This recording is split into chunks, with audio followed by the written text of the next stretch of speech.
I'll just reiterate that. I mean, that's just a great conversation, and thanks for being so honest. It's sometimes I imagine a little bit painful, but it's really true. I mean, you don't have to, but it really is better if you let your doctor know you're not taking the medicine. I feel like sometimes people feel like they're letting the doctor down, but we want to know. That's why we're there to help, to figure it out, get some strategies so people can take the medicine successfully. So thank you very much.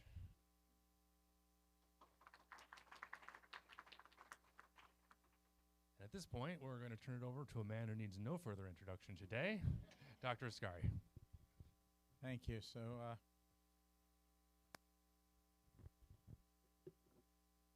today I'm going to talk a little bit about Wilson's disease treatments, the currently approved ones with zinc and trientine. So these are my disclosures. Again, these are just reviewing companies that we get research support from or have gotten research support from over the years. So this is the topic is Wilson's disease treatment with trientine and zinc. And so I'm just going to go over briefly some presentations, different in terms of the diagnosis, the evolution of therapies, and currently available treatments with some pros and cons to different treatments, and then obviously liver transplant as a backup because if all else fails, that's kind of the last safety net. So in terms of classifications of therapy, there's initial therapy, so that's someone who's newly diagnosed, and obviously there's a variable severity of symptoms, neurologic, psychiatric, hepatic failure, and here in the initial diagnosis, time is of the essence, so we do want to get people on treatment. If they're presenting with symptoms, those symptoms can get worse quite quickly, and we've all experienced that. When we see someone and start them on treatment, they can become more ill before they get better. So we certainly do want to get people started promptly.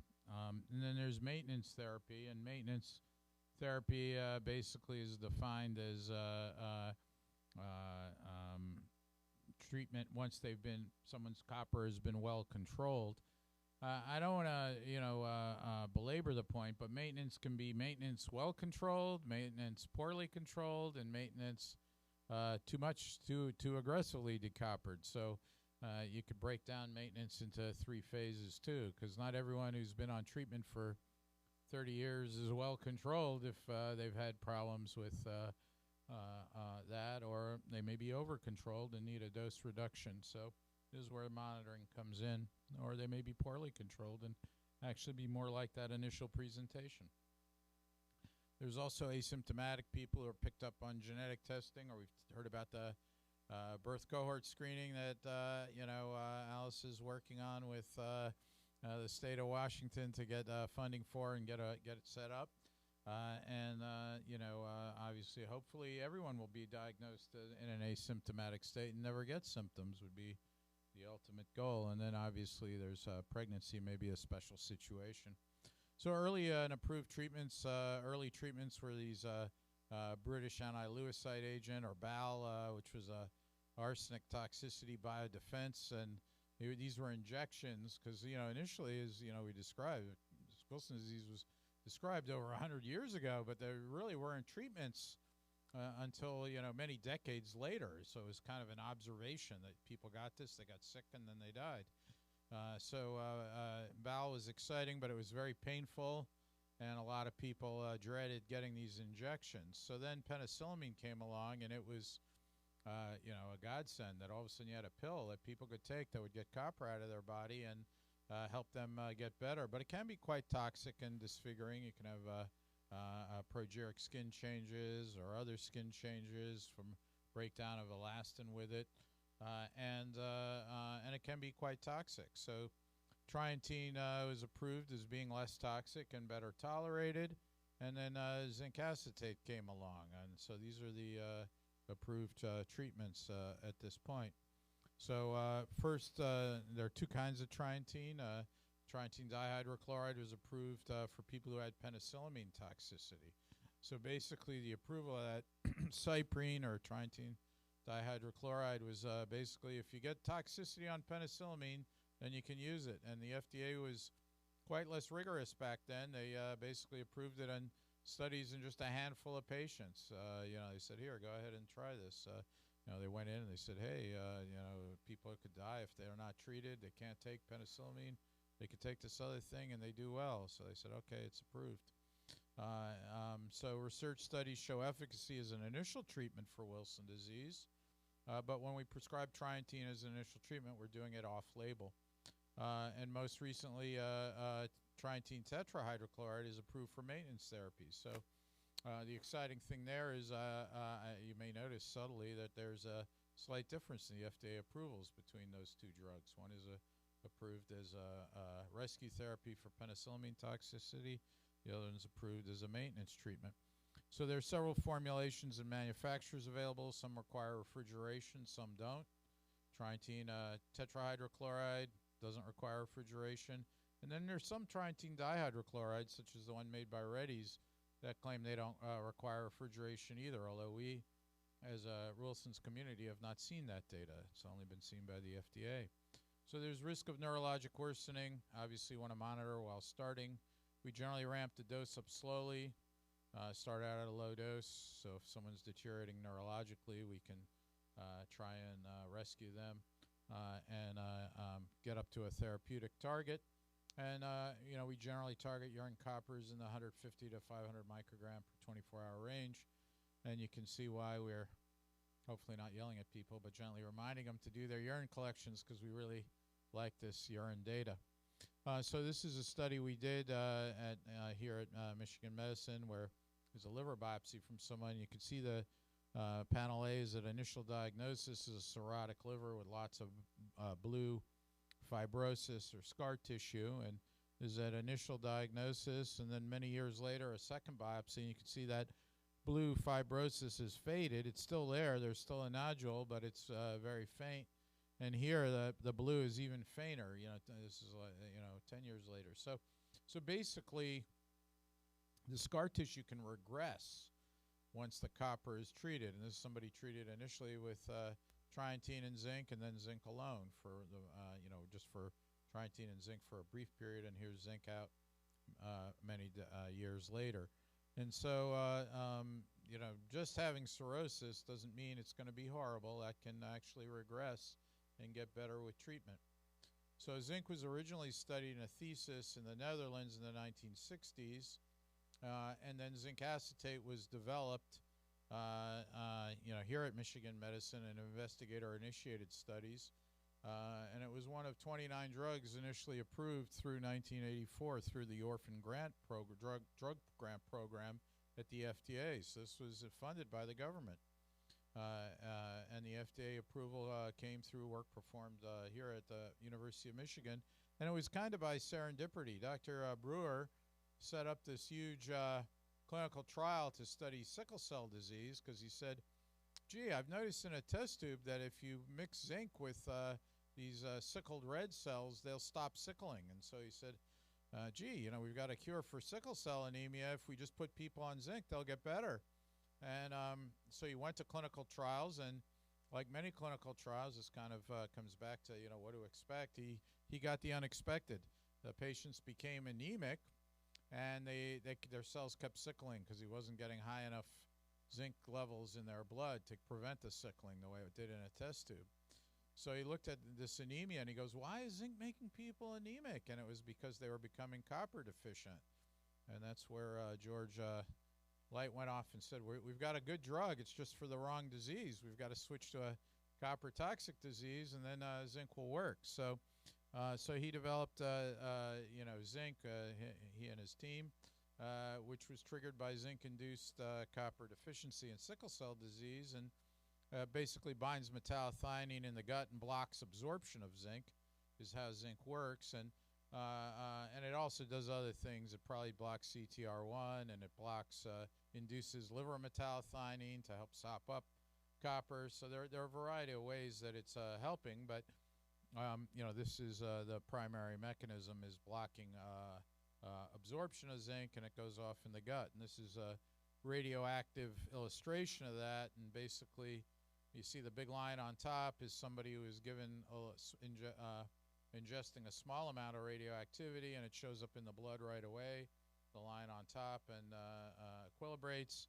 But it's someone who's been on zinc for a while, and you give that same radioactive oral copper again in a clinical trial with their permission and consent. This tiny amount of radioactivity, it's now blocked absorption. You don't see that going up in the blood. So it's blocking copper getting into the body. And so I like to show this chart because this is showing different doses of zinc and their impact of putting people on negative copper balance. And so basically each one of these red spots is a patient, and you can see if they don't take any zinc, they are holding on to copper in their food. If and that's going above that flat line through the top of the graph. If they take 25 milligrams once a day, a few people will respond, but most people are still above the line. 50 milligrams, 25 twice a day, more people respond. And by the time you got up to 25 milligrams 3 times a day, you have the majority of people responding. But it's only when you get up to 50 milligrams 3 times a day that everyone responds. And so I like to point this out because it illustrates that everybody, maybe have slightly different sensitivity to zinc too. So there are 2 common formulations. There's Galzin, which was developed by Teva and now marketed by Eton Pharmaceuticals, who are here. And then there's Gluzin, which is over-the-counter zinc, which is marketed by Extreme V.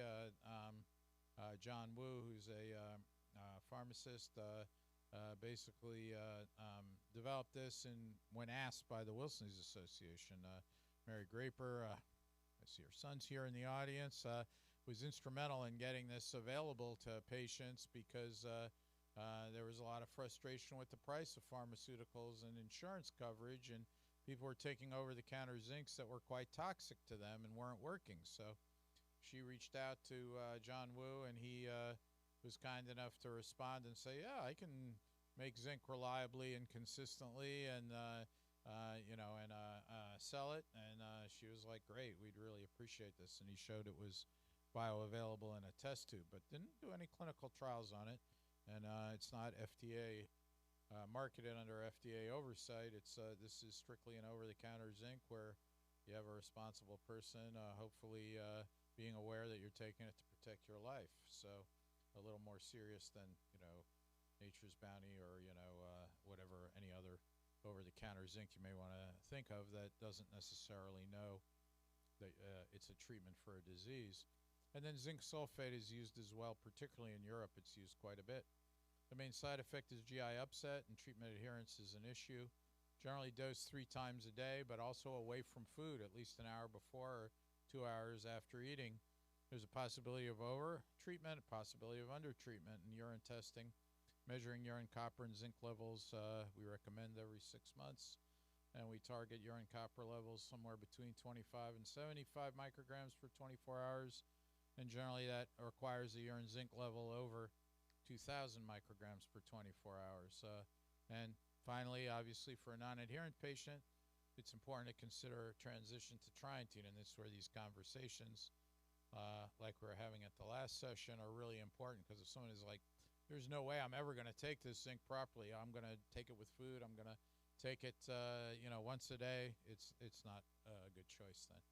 So individualizing drug dosing for penicillamine, trientine, and zinc, adjust based on clinical course, neurologic assessment, hepatic assessment, safety parameters, obviously psychiatric assessment, and adjust based on copper testing. And then finally, I just want to point out liver transplantation transfers the normal gene for Wilson disease. So this is kind of the crudest form of gene therapy, where you're taking out a whole organ and putting in a whole nother organ just to fix a damaged liver and these 2 defective ATP7B genes. So it's generally reserved for people with acute liver failure or people with chronic liver disease that aren't amenable to medical therapy with copper reduction. There's some data in France using liver transplant for neurologic illness. It's very hard to interpret because a lot of these people are transplanted early in the course of their disease, and as Dr. Lawrence showed in his presentation, that 21-year-old who could only blink their eyes and then is up skiing after medical treatment. So, did they need a liver transplant? No, so that it becomes a challenge. Is it really a good idea? And obviously you're trading off lifelong immunosuppression for lifelong copper reduction therapy. So survival after transplant is good, but it's not perfect too. You take a 21-year-old to transplant, there's a 1 out of 10 chance they may not be alive a year later. So that's a big issue too. So it's not perfect. So I'd like to acknowledge, obviously, current and past collaborators for this work. Included Dr. Hedera, who's a neurologist now at the University of Kentucky. Obviously, Matt, who you've met, and we've worked together for several decades now. But I also want to acknowledge the people, Dr. Fink and Dr. Hedera, who worked on some of this data I showed beforehand. Obviously, the FDA Orphan Drug Program, the NIH GCRC funded this, as well as Teva Pharmaceuticals, who are the ones who initially funded the studies of zinc, the Wilson's Association, and its many iterations, and people who drove this. And they really were an integral part of the zinc research. I can't thank the Wilson's Association enough, and the patients and caregivers and many collaborators that are too numerous to mention here. But I also want to point out George Brewer there, who really was the inspiration behind all these zinc studies, and had all these ideas, and his enthusiasm for improving treatments for Wilson disease can't be underestimated. It was a contagious enthusiasm that I'm sure both Matt and I would acknowledge we caught from him. And there's he also has done many instrumental work in the ammonium thiomolybdate. So with that, I'll stop and pass the microphone back to Matt, and you'll get to hear from our next speaker, who's, I would say one of the most important people in our Wilson Disease Center, because she helps people actually access the treatments that we prescribe. So,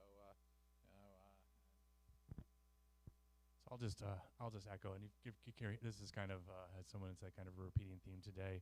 It's the access to medicine, and it's a particular issue, I think, in Wilson's disease for a lot of different reasons. And it really does require, oftentimes it requires an expert to actually get the patient the medicine that is best for them. And so Brittany has been instrumental here with us doing that. And so I look forward to hearing kind of her story about that.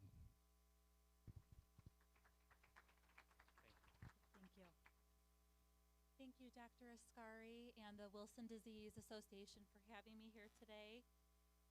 My name is Brittany Byron. I work in the hepatology clinic here at Michigan Medicine. I do the prior authorizations, appeals, coverage checks, and I work with drug companies to try to help patients access their medications if the insurance does not approve. Hopefully I'm hitting the right button. There we go. Okay, so to lead into things, first of all, prior authorization is seeking prior approval from the insurance to try to access the particular medication. And there are several for Wilson disease. So a lot of the medications that are being prescribed will most definitely require a prior authorization. Some of the insurance requirements are the medication trial and failure, the 24-hour urine copper, the liver biopsy, genetic testing, and then step therapy. So when I'm doing the prior authorization, sometimes I will look back even 10 years to find information that I need if the patient has been a part of the office that long. But I'm looking at labs, a bunch of things, anything that will help to send to the insurance for them to try to get that insurance coverage for them.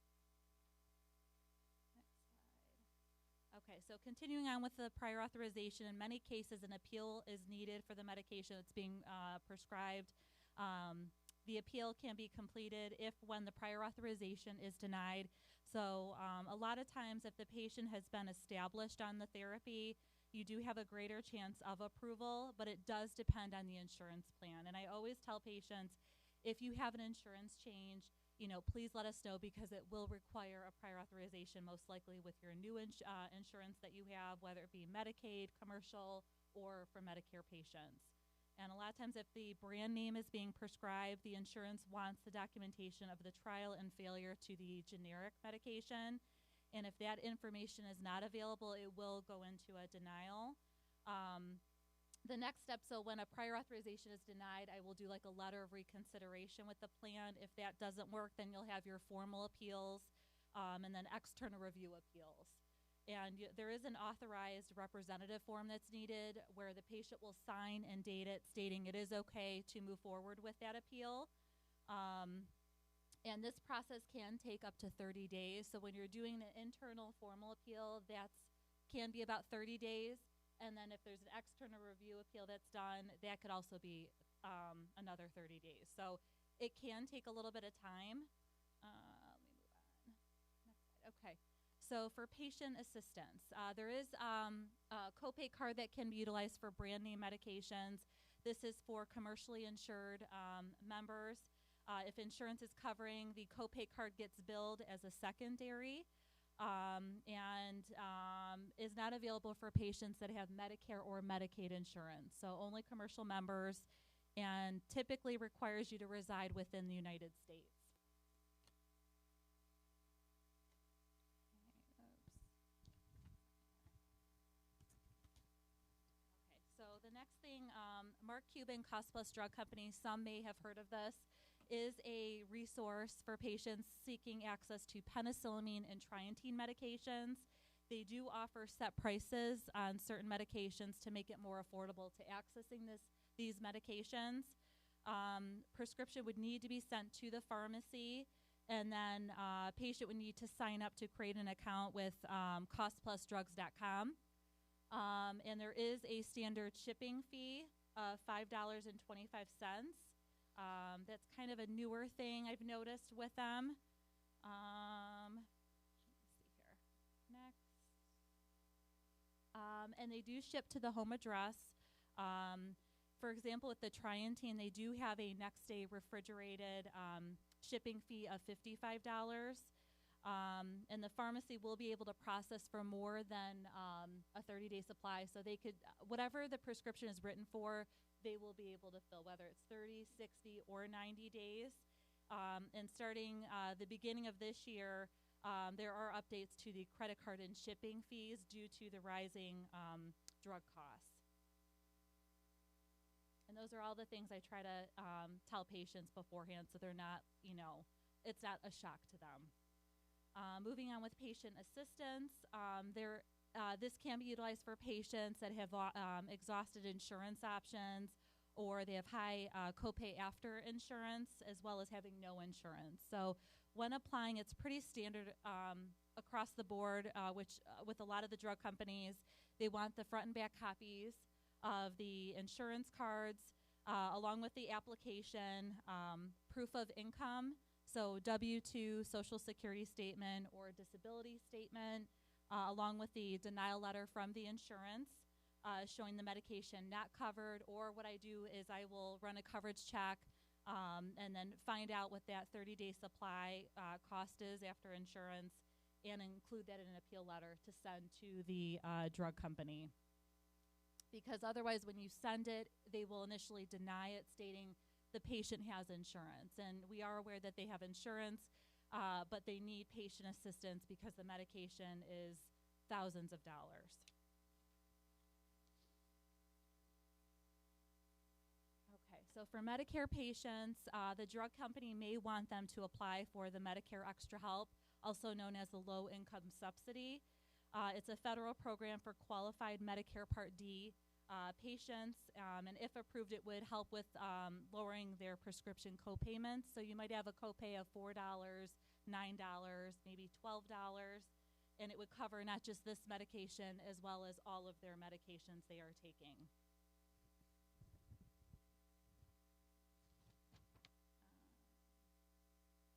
Okay, and how to apply for the extra help? These are a couple options. So you can go to the ssa.gov/extra help to complete the application, as well as calling Social Security by the 800-772-1213, or you can call them and they will mail you an application. So there's a couple options of doing that. But if the drug company denies, stating we want them to apply for this, what I tell patients is if Social Security denies them that extra help, I will need that denial letter to go back to the drug company to appeal it and say they denied this, including a new appeal showing the out-of-pocket cost. And so from there is there's the Medicare prescription payment plan. So this is where this comes into play. This is the second year that this has been around.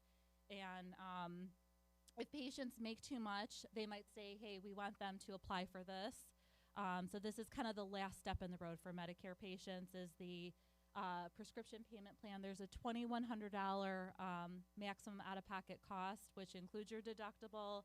And the Medicare offers this as an option where you could those payments would be spread from now until the rest of the year. The earlier you sign up for this, the better, because the payments would be less the earlier you sign up in the year. And once enrolled, each month you'll continue to pay your plan premium, and you'll receive a bill from your health drug plan to pay for your prescription drugs instead of paying at the pharmacy. So they would get a bill in the mail, and this would cover not only their, let's say, Wilson disease medication, as well as their other medications, which may benefit them, from a cost perspective. And so the participation is voluntary.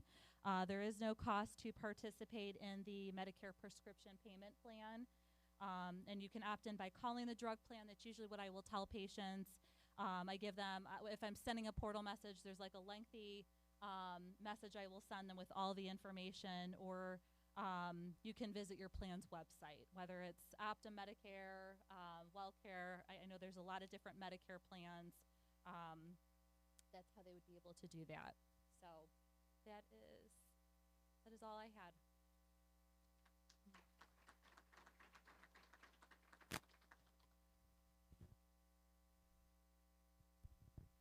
Thank you, Nat. Thank you very much. You can see how easy that is for patients to navigate. So they obviously need some help a lot with getting through that. So I think at this point we're going to do the Q&A. So if people could take their places, and then if I could get the questions from folks, that would be great. Thank you very much.